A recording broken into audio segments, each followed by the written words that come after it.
Second by second, you lose the opportunity to become the person you want to be. Or you can stop making excuses and take charge of your fucking life. Normality is what weak people call living. I call it death. Self-generated success. Fuck the handbook someone else wrote.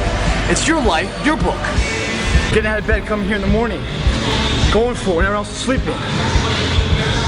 Put yourself in the opportunity to get that break. You're giving yourself a chance. Walk through the mud in life, guys. If you ever want to get to the higher ground, it begins today, it continues tomorrow, and it never fucking dies. Pay the price today, on your terms. Life isn't a moment of time to take a breath. It's a moment to take your fucking breath away. This creates those fucking moments to step into the zone. When you have a purpose for every action has a result. Making your dreams a reality. Rep by rep. Oh, how many do I have to do? How many do you have to fucking do? Why do you have to ask such a stupid question? As many as it's gonna take to transform that fat ass you're fucking carrying around. We got 4 champions here trying to make a difference in their life, trying to drive the destiny of what they want to be. 4 people all gonna be 5th. You gonna be 6th? Let's go. Let's get this thing on. So practice the principle of OQP, only quality people. And somebody's saying, Les, can I change them? No, it's a full-time job changing yourself. Some people are so negative, they'll walk into a dark room and begin to develop.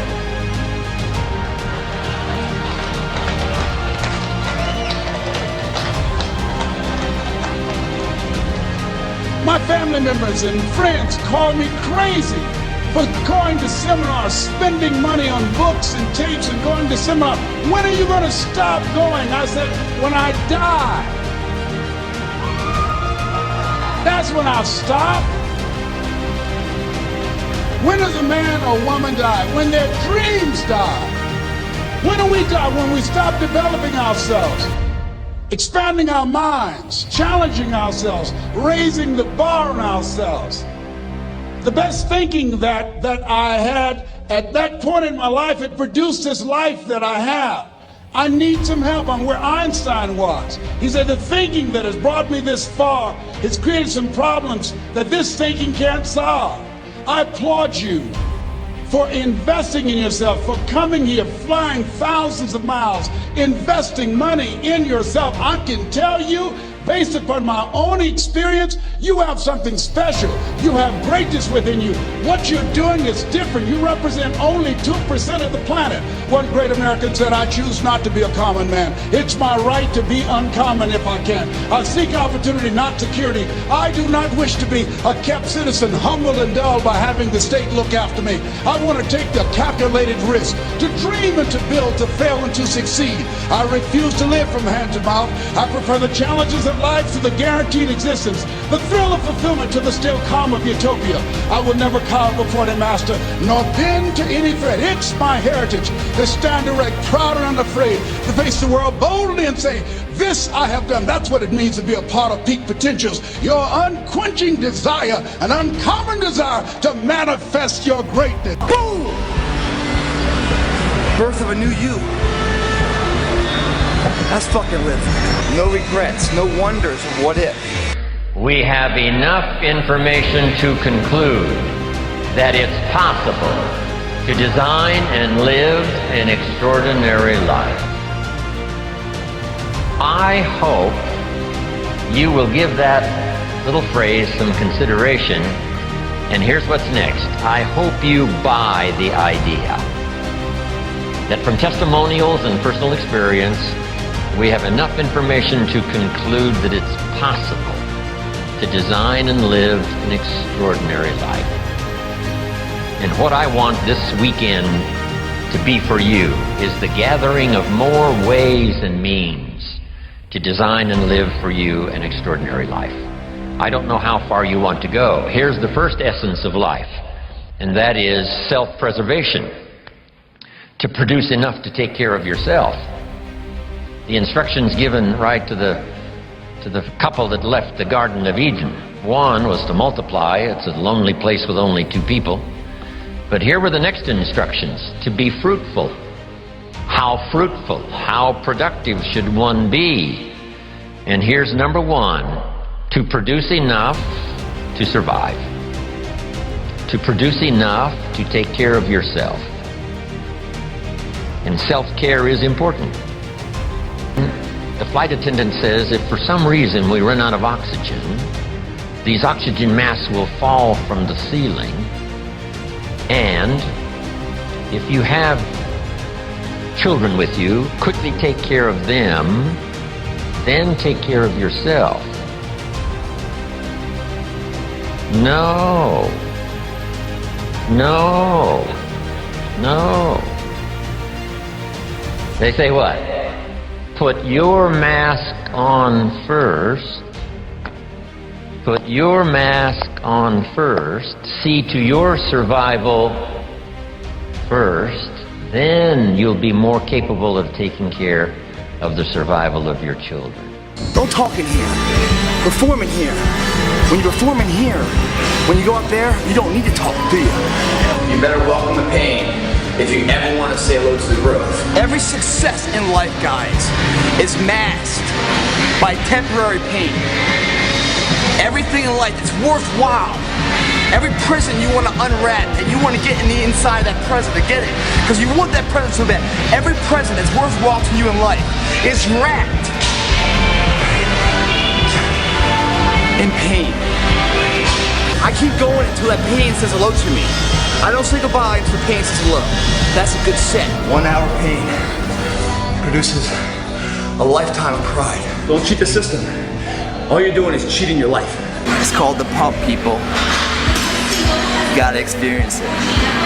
It's one of the better highs in life. You don't need to shoot up for it. You don't need to snort it. All you gotta do is sweat for it. Yeah! That's how you gotta feel, man. You got a natural high in here. I swear there's no chemical drug out there that can reproduce the feeling you have of achieving your goals. It's like a drug, guys. It's like a drug. Success is as addictive of a drug as any chemical drug. It's a high, so your endorphins released naturally. You don't need to shoot up for it. You don't need to snort it. You guys gotta sweat for it. And the results are something that build on each other instead of deteriorating you and breaking your foundation down. This shit right here, guys, is the cornerstone to every monumental task and achievement that you're proud of for the rest of your life. This dries into a foundation of legacy. Nothing in life that's so painful rewards you with so much pride. Everything else that's so painful in life takes weeks and months of rehab to build back. This in here is a quick pain and forever pride. You can't beat it. There's nothing out there that can replicate this. Fucking sweat, I can't say it enough. Fall in love with pain and everything comes together. People think you're psycho, you're sweating and you're crying and you're screaming and you're in pain and you come off the rack and you fall down and they look at you and they come running over, you okay, you okay? And you're laughing and you're smiling. You just feel your fucking all. And you know, tomorrow you're gonna be stronger than when you woke up that morning. That's a good fucking day. It ain't about that, it's not about that. It's not about fucking this, it's about this. And here we grow that guy first. Bet on yourself, guys. You never lose, you bet on yourself. Most of your competition right now is still sleeping. And you're already sweating. When the shirt comes off, what do you got? What do you got, huh? That right there makes you number one, it keeps you number one. Dominance, motherfucker. Ba-boom, ba-boom, success, success. If not, the door's right there. Get the fuck out of here. It's not for everybody. It might not be for you. Life is not about waiting for the storm to pass, guys. It's about learning how to dance in the fucking rain. What are you waiting for? You got one life to live. Why wait tomorrow to start it? Wait to fuck now. 10 years or 10,000 hours. So what do most people do? We try a skill that we want to be best in the world at, and we do it for a few weeks and then we give up. And what is found is you've really got to have the focus and persistence for 10 years of daily practice before you start to perform at a level where the world calls you genius, number one. Second thing he's found, you've got to practice every day, but it's not normal practice, it's what he called deliberate practice for 10 years. So he studied brain surgeons, and the brain surgeons would go to the office or they'd go to the operating room, and they would do the brain surgery every day for 10 years, but they didn't get to a level of genius. And so what he realized, it's not just 10 years or 10,000 hours of practice, it's a certain type of practice for 10 years. And the certain type of practice that you and I must practice every day to get into the realm of genius and rare air is deliberate practice. And that practice simply means it's practice done with the view to making every day better. So if you're a brain surgeon, it's like, okay, I'm going to go to the operating room, and in my free time, I reflected on what I need to improve, and I'm going to consciously try to iterate and optimize the way that I did my surgery yesterday, so I can make today even better. Okay, that's what deliberate practice is. Conscious practice designed to make it better every single day.